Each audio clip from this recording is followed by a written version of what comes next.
Hey guys, Lex here, back for some more of the Great Ace Attorney. Last time we met the Gyarados, and now we'll take a look at Natsume's room. 19th of February, Mr. Natsume's room. Kitty. What? Just look at this place. And smell it. It's so musty in here. Oh. I suppose it's the mountains of old books that are responsible for that. Her face. I don't think I've ever seen so many books in all my life. No, me neither. It's so dark in here, too.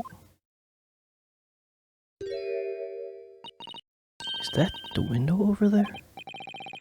Well, it was the window, I think. Yes, once upon a time. But for some reason it's been closed up with bricks and mortar. So this is where Mr. Natsume lives. By the way,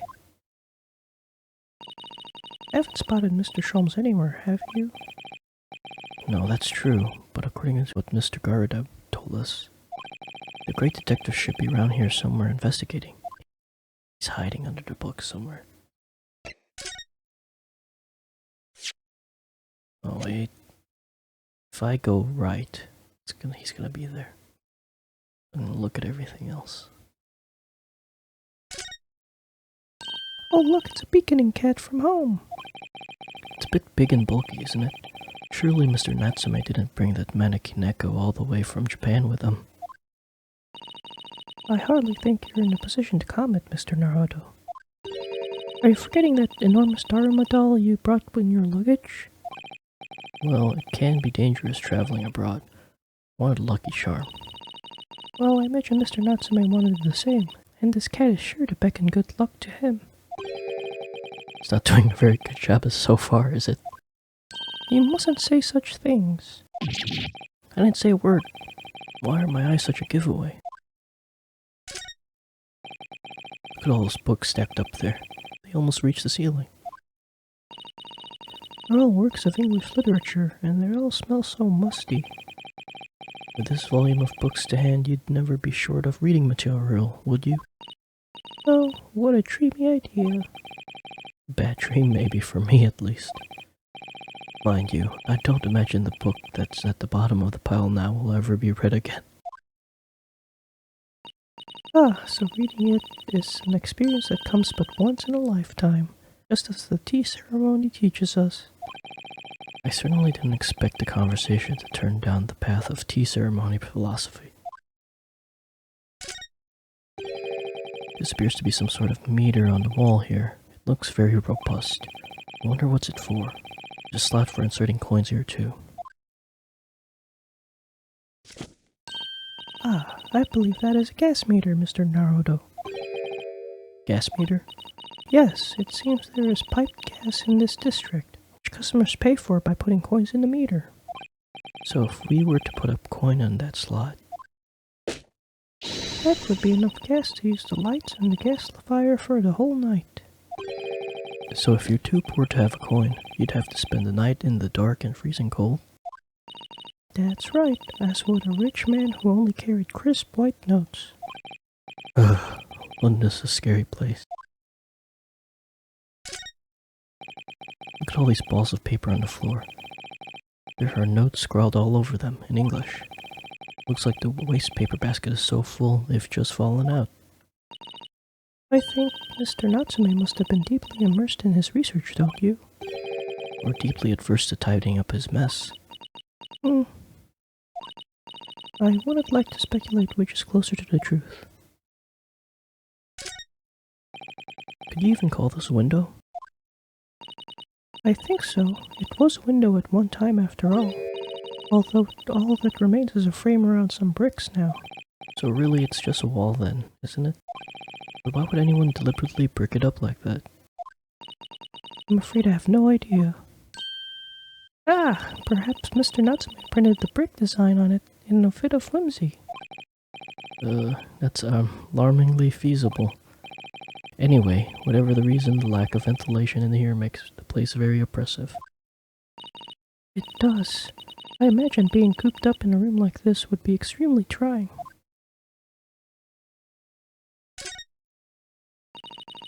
That desk seems to be wedged into a crevasse between the mountains of books on either side. Suppose Mr. Natsume would sit there and read while stroking his cat. Surrounded on all sides of the towering old tomes, surely he dreamt of books every night as well. Yes, he must have done, wasn't he? Oh, what's this? It's a receipt from a second-hand bookshop. Your books. Oh yes, Mr. Natsume's name on it. Look, and the date of the purchase? It was 2 days ago at 4:45 p.m. That's the day of the incident. That's just a short while before he was embroiled in the terrible attack. Must have been on his way back from buying some old books. Cool, some evidence.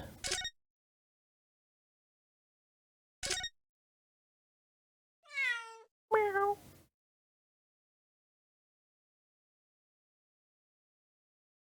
It's gone. Oh my, what an adorable little cat. Perhaps he's looking after all the books while his master's away. I don't know about that. He disappeared into the pile of books as quick as in a flash. It's a tricolor Mike, wasn't it? Did they even have that sort of cat in Great Britain? Perhaps Mr. Natsume brought the little creature with him from Japan. That's made me feel homesick now. Already, we've only been in this country for 2 days.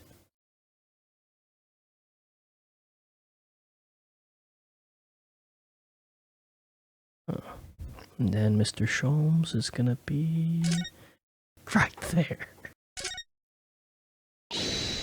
Ah, look, Mr. Naruto. All you had to turn was like slightly to the right and you would have seen him. Ah, there he is. Where did he disappear from? He seemed to be so engrossed in the pages of an old book. I hope he won't mind if we disturbed him. Hello, Mr. Sholmes. Ah, you two. Good day. Now, let me see. Where was it that we met? Oh, Mr. Sholmes, we were together on the SS Buria. Ah, yes, of course. The Buria. And let me see. What happened on that voyage? It was Kazuma Sogi. He died tragically, but you were a great help to us. Ah, yes, but of course. The case of Mr. Sogi. It was the one with the snake, wasn't it? Oh. Well, you seem to remember something of it, at least. What an honor to be remembered vaguely by the great Sherlock Sholmes. This is Mr... Oh, no, my dear madam. Hold your tongue. I pride myself on my superior powers of recollection. Your names are safely recorded in my brain attic. Miss Naruhodo and Mr. Susato. Try the other way around, Mr. Holmes. I lose the first round.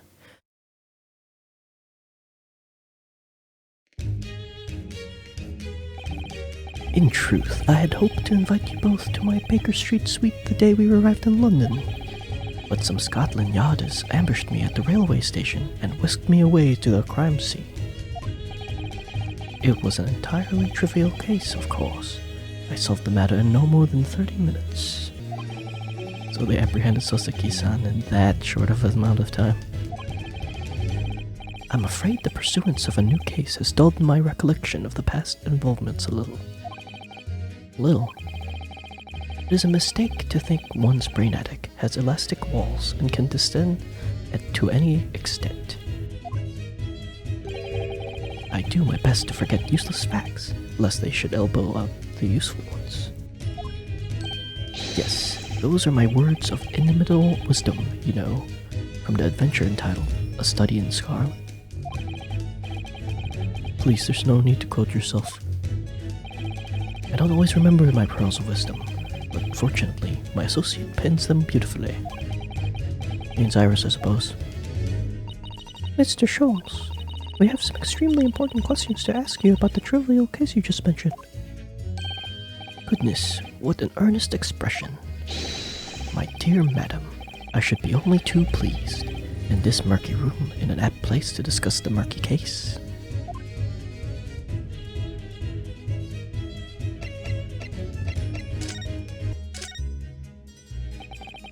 We know this to be the lodgings of a Japanese foreign student by the name of Sosuke Natsume. It seems that you assisted in his arrest, Mr. Sholmes, for the stabbing of a young woman outside here on Briar Road. Natsume. Yes, I believe it was a name rather along those lines. But Mr. Natsume denies it. Was it really justifiable to arrest him on so little? I'm sorry, Miss Sasato, but I have not the slightest idea what you mean. What?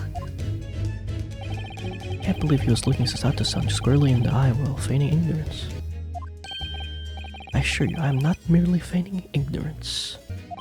It would appear as if the pair of you are under some misapprehension. Oh, how? I assure you have no recollection of accusing your astute compatriot of the crime. But that doesn't make sense. The good detective of Scotland Yard made the following request of me, and I quote verbatim. We need you to ascertain the identity of whereabouts of a man fleeing the scene of the crime. A man seen fleeing? There were a number of books scattered on the pavement of the scene. From the book plates, I was quickly able to determine the bookshop from which they had been purchased. On speaking with the proprietor, I was immediately led to this address. Elementary, wouldn't you say? I believe there is a receipt around here for somewhere from the establishment in question. So do you think Mr. Natsume is the culprit then? That I could not tell you. But it was aggravating my faculties. Hence why I returned here. However, this place is such a trove of fascinating books, I found myself quite lost in bibliophily. Do not be deceived into believing that I am a man of leisure. No, no, no. Oh dear.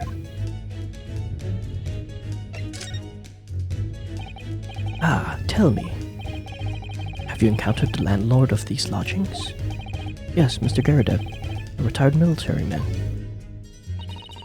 It is the first time I've ever met a soldier from the Great British Institution, that is the services.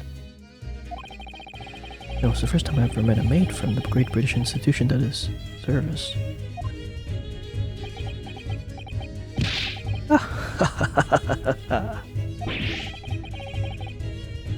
I didn't think it was that funny. I do apologize. As you may well be aware, many households in London employ a maid. Yes, I read as much in my Great Britain primer. And so conversely, whether or not a household employs a maid has come to betoken the social standing of those dwelling therein. Betoken their social standing? Sorry? Put simply, my fellow, those who employ at least a single maid are considered middle class.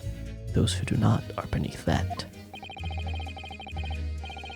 In the upper echelons of society, of course, households employ enough staff to constitute a large family. Goodness, how extraordinary! As you can appreciate, for those on the precarious boundary between the middle and lower classes, being able to afford just one maid is of first importance. I had no idea. And it's for precisely that reason that I find great stimulation in the situation upstairs. Specifically, in the retired army veteran, Mr. John Garadeb. Oh? Affable as he is, the fellow is hiding something. Whether or not it imposes on the circumstances of this case, I am as yet unable to ascertain. I'm thoroughly lost in what he means to say. This room is thoroughly suffocating for the soul, my dear fellow. I assure you, any man whose lot is to dwell in a place such as this will stab somebody sooner or later. Mr. Natsume has stabbed no one. But sooner or later, as I said. I don't believe that's the issue here. About this dark little room, Mr. Sholmes. Why is there no longer a window? Do you have any idea? No window? Well, I mean, I could clearly see there's a window of sorts. But it's been completely blocked with bricks. Ah, I see. The answer to that question is quite simple. Window tax. Window tax? What is that? Surely not a tax on windows. Precisely that. Oh my goodness! Until relatively recently, a tax was levied on households in this country by the number of the windows. Oh, so I don't have to look this up later. Maybe I will. Those of lesser means, having inherited a sizable and costly family home perhaps, rapidly closed windows up, while the rich opened windows here and there and everywhere, in an effort to curry favor with those in power by furnishing them with large sums of tax money. How awful and unjust, forcing people to live in rooms devoid of light. Indeed, disease was rife as a result. So some 40 years or thereabouts, the window tax was abolished. But its legacy remains, as you can see, in squalid lodgings such as these, for example. I suppose Mr. Natsume's stipend for living here in London isn't very generous, perhaps. It would appear so. I've done a little digging, and I discovered that these lodgings were offered at an extraordinarily low price. Because the room is so awful, I should think. Apparently Mr. Natsume only moved in here about a week ago. Yes, that's correct. However, I don't believe the low rent is explained by the shabby nature of the accommodation. Oh? Still, that is of little relevance here. A matter not worthy of further attention. Are you sure? I'm curious now.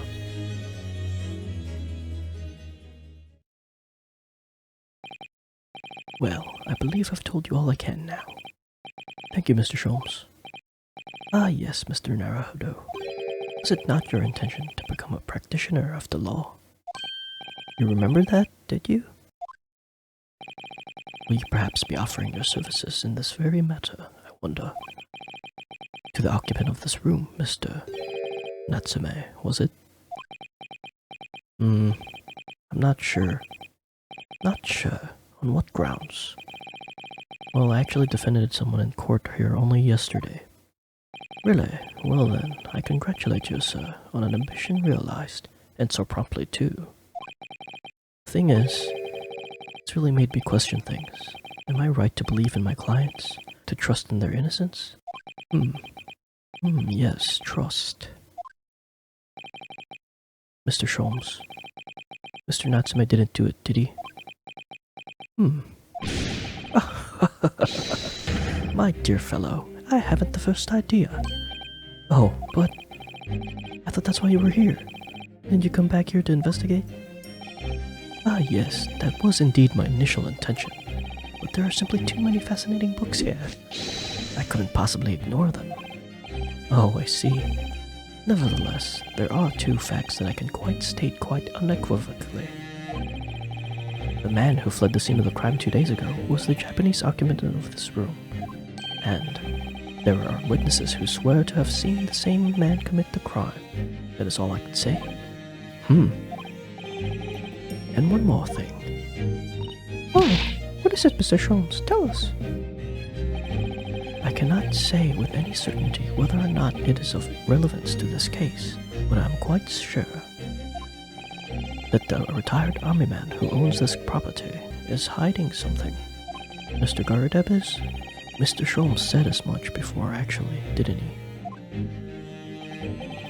Anyway, at present, that really is all that plays on my mind in relation to this case. Mr. Naruhodo, as yet our investigations have uncovered nothing that could help establish Mr. Natsume's innocence. No, you're right. Perhaps it's time we probed a little deeper into Mr. Garadeb's secret. Just remember, I cannot be sure whether the landlord's secret will prove to be of relevance or not. But I wish you every success, of course, Mr. Naruhodo. A busy man indeed. He's gone back to his book in the corner of the room. Did he? He did. Cool. Alright, I think I'll end the episode here. And next time we'll go back down to the Kurodev's room. Thanks for watching. See ya.